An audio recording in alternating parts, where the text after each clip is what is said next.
Hello everyone, welcome back to the channel, and today we'll be discussing how you can upload your photos to iCloud and delete from your phone. It's very easy. What you need to do is just go to your photos section and you need to select any photo which you want to actually upload to the iCloud. But for example, we have these three photos which I want to upload to iCloud. As you can see that there is a sign here, just tap on it. After doing so, swipe it up and there's an option save to files. What you need to do is go to save to files and it will automatically open the iCloud drive here. As you can see, you can make your folder here from these three dots. Tap on it. After tapping on it, you can see that there you can make a new folder on your iCloud drive, just like I have made for photos backup. You can select this folder, and after selecting this folder you can just tap the button save.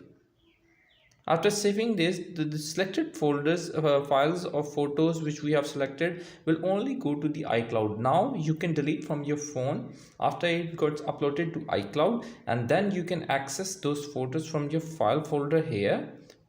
For example, your file folder here, or you can simply open up from your Safari iCloud. Sign in your iCloud. After signing in, as you can see that these are the recent photos which we have uploaded from our photos to our iCloud drive selectively. So as you can see that these are the photos which we can download or use for any other purpose. Like this, we can preview this or watch this or duplicate this or delete this.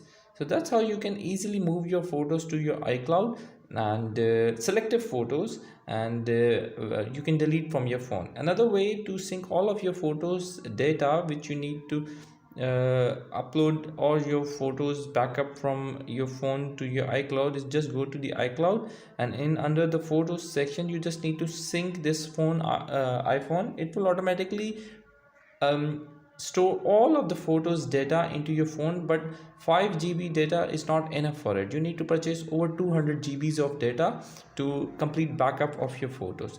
So that's how the problem might be sorted out. I hope this video has helped you out. If you like the video, please don't forget to like, share and subscribe. Until next video, bye bye.